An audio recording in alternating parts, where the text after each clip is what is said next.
자, 초등학교에서 아이들이 국사과를 이렇게 꼼꼼하게 잘 읽어보면서 독해력을 키웠다면 아까 우리 영토 영예 잘 그 사회교과서 못 읽었던 우리 주희처럼 그렇게 중학교 학습을 구멍이 난 채로 보내지는 아마 않을 거예요. 자, 초등학교 때 교과서 트레이닝으로 잘 학습을 하고 이제 중학교에 올라왔다. 그럼 중학교에서부터는 바로 비문학 트레이닝으로 들어가 보도록 하겠습니다. 자, 비문학 트레이닝은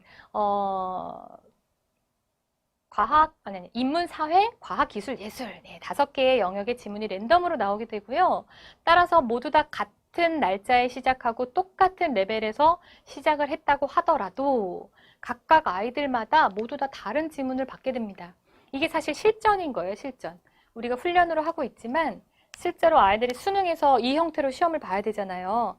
내가 교과서에서 보지 못했던 교과서 외의 지문, 방대한 지문, 긴 지문을 그 실전에서 그대로 날 것 그대로 부딪혀서 풀어내야 되기 때문에 미리 그런 훈련을 해주는 거죠.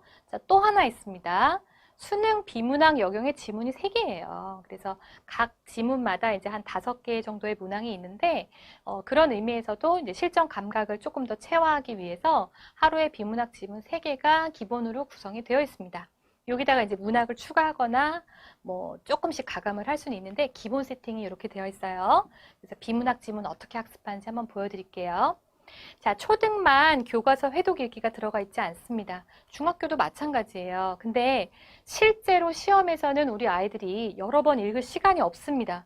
일단 한 번 읽고 2번 읽으면 뒤에 문제 하나 못 푸는 거예요. 이렇게 생각을 하셔야 돼요. 그래서 한 번 읽을 때 얼마나 집중해서 내용을 잘 기억하면서 읽느냐까지 훈련이 돼야 되기 때문에 그 훈련을 하기 위해서 우리가 여러 번 읽는 것이고요. 이게 잘 독해력이 좋아지게 되면 그 능력치가 더 향상이 되겠죠. 자, 첫 번째는 통독 읽기입니다. 전체 글을 한번 쭉 읽을 거예요. 어떠한 힌트도 주지 않고 아이가 스스로 한번 쭉 읽으면서 거기에 대한 시간을 체크하고요.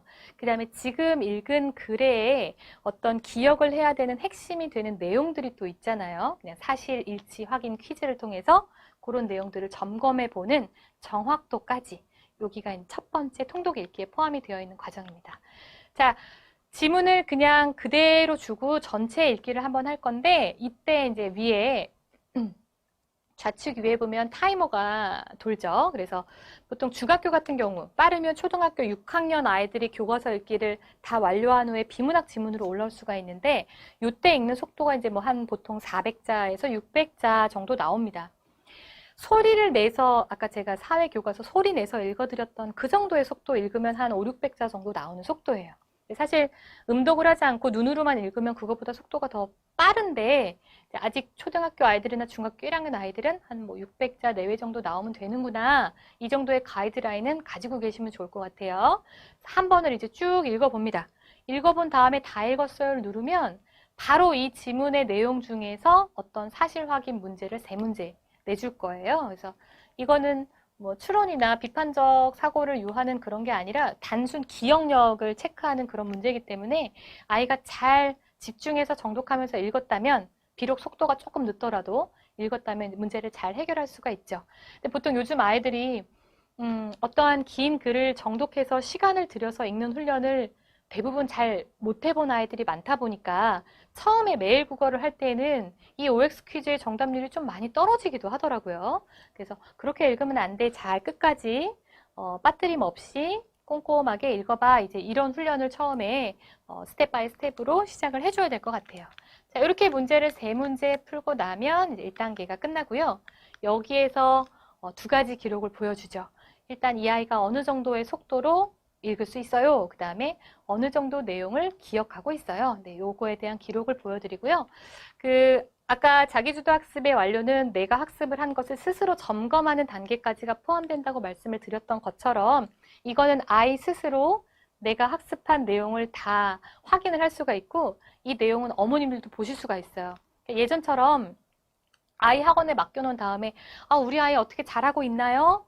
선생님을 통해서 이렇게 어떤 상담을 들어야 되는 그런 학습이 아니라는 겁니다. 네, 그래서 아이가 스스로 자기 공부를 체크할 수 있다는 거 한 번 읽었고요. 자, 이제 2번째 단계가 진짜 이 아이의 독해력을 키워주는 단계인데 바로 기억을 해야 되는 핵심이 되는 내용들 중심 문장, 그 다음에 이 중심 문장 안에 구성이 되어 있는 가장 키워드가 너무 중요하죠. 그래서 이 중심 문장과 핵심어를 스스로 찾아보는 단계가 구성이 되어 있습니다. 자, 이때 각 문단에서 내가 기억을 해야 되는 내용들을 이제 아이들이 직접 찾으면서 두 번째 정독 읽기를 하게 되죠. 발췌독을 하게 되고요. 중심 문장을 한번 다 찾으면 그 다음에 이제 키워드를 또 찾기 위해서 다시 지문을 보는 거죠. 제가 아까 말씀드린 내용이 이제 이해가 되시죠? 여러 번 거듭해서 읽을 수 있는 장치를 그냥 자연스럽게 녹여놨기 때문에 아이들 이거 하기 싫어도 해야 돼요. 이거 안 하면 안 찾으면 넘어가지지가 않고 여기 나온 기록들은 또 다 공유가 되니까 관리 선생님께서 원장님께서 다 보실 수 있거든요. 그래서 3번까지 읽으면 이제 전체적으로 트레이닝이 좀 완료됐다라고 생각을 하실 수 있죠. 자, 독해에 있어서 중요한 건 무엇? 읽고 여러 번 읽었어요. 그다음 이해하고 그 다음에 분석까지 했죠. 그럼 그 다음에 뭐 해야 되냐면 이거 기억해야 된단 말이죠. 기억. 내가 분석해서 이해하고 분석해서 기억한 이 내용들을 기억까지를 해야지만 그 다음에 나오는 이제 문제 풀이. 사실 이거 잘 맞기 위해서 여태 한 거잖아요. 네, 안녕하세요. 그래서 기억된 내용을 더 잘 기억을 오래 유지하기 위해서 기억력 훈련을 할 건데요. 여기에 저희가 굉장히 귀여운 장치를 넣어놨습니다. 같이 보실까요? 자, 이제 앞에서 통독하면서 시간도 재고 그 다음에 중심 문장이랑 키워드도 찾았습니다. 기억해 보도록 할게요. 자, 지금 첫 번째 봤던 지문이랑 똑같은 내용인데 글자가 많아요. 근데 이 아이 머릿속에는 이게 벌써 한번 정리가 되어 있습니다. 분석하게 끝냈으니까. 그래서 클릭을 했을 때 아까 네가 찾았던 중심 문장 다시 한번 상기시켜 주고요.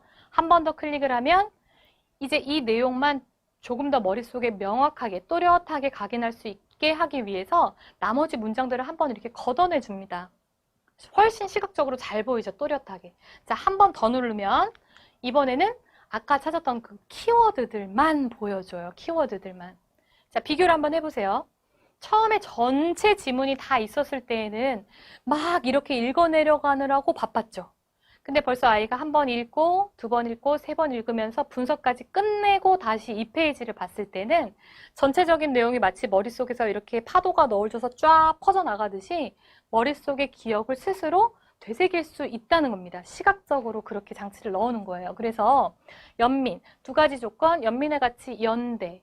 각 문단에 있는 키워드만 보더라도 아, 맞아. 1문단에 그런 내용이 있었지. 2문단에 그런 내용이 있었지의 흐름을 머릿속에서 재구성해 볼 수 있도록 기억력 강화 장치를 넣어놨습니다. 요게 마지막이에요. 매일국어에서 독해력의 마지막 단계. 자, 여기까지 정리를 하고 나서 그 다음에 문제를 풀면 이 아이가 문제 보자마자 다시 또 어딨더라, 다시 또 어딨더라, 이거는 계속 줄어들겠죠. 나중에는 문제만 척 봐도 아, 맞아. 이거 거기에 그 내용이 있었지. 이렇게 기억을 하는 단계까지 가면서 자연스럽게 속도가 붙도록 그렇게 구성을 해놨고요. 마지막으로 글의 목적 파악하기로 이제 2번째 과정인 읽기 트레이닝 과정이 끝나게 됩니다. 자, 이제 3번째 단계의 마지막은 문제풀이인데 초등이랑 똑같습니다. 문제풀이 하기 전에 충분히 필요한 독해 훈련을 했고요. 그 다음에 이제 문제풀이를 할 때에는 저희가 이제 기출, 수행평가라든지 EBS 수능 기출, 모의평가의 기출을 또 잘 정돈해서 실전에 가까운 문제들을 수록해 놨기 때문에 비록 문항 수 자체가 많진 않지만, 문제집처럼 많진 않지만 이게 정말 핵심 알맹이들만 쏙쏙 담아놨어요. 그래서 잘 독해 훈련한 다음에 스스로 문제를 풀고 푸는 것에 그치는 게 아니라 여기에 나오는 해설까지. 만약에 아이가 틀린 오답이 있어서 좀 난이도가 어렵거나 새로운 유형이나 잘 모르는 문제가 있을 때 오답이 생기면 이 하단에 보시면 이제 질문하기 버튼이라는 그 클릭 버튼이 있습니다. 그래서 꼭 선생님이 옆에 계시지 않더라도 꼭 국어학원에서 독해력을 하지 않더라도 어머님들이 많이 오해하시잖아요. 독해력이라고 하면 국어학원 보내야 되나? 이렇게 오해 많이 하시는데 독해는 스스로 하는 겁니다. 스스로. 누가 가르칠 수가 없어요. 읽는 능력이기 때문에. 그래서 문제풀이에 대한 부분은 이제 질문하기를 통해서 이제 저희 연구원들이 또 대답을 하도록 그렇게 시스템이 되어 있고요. 자, 지금 독해 훈련을 해야 되는 가장 적정 시기를 보내고 있는 아이들이 바로 초등학교 3학년, 4학년부터 중학교 1학년, 2학년. 지금 중3 아이들이 발등의 불이에요.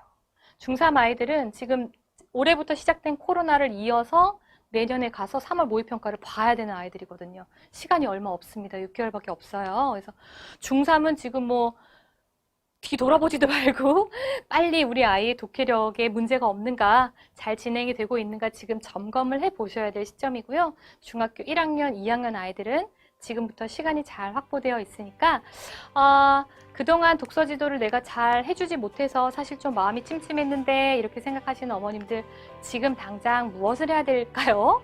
네, 원장님께 이거 매일국어 테스트 한번 어떻게 하면 되나요? 이렇게 상담하셔서 남은 10월 기간 동안 꼭 체험해 보시고 우리 아이한테 딱 맞는 적절한 솔루션을 또 찾아가셨으면 좋겠습니다.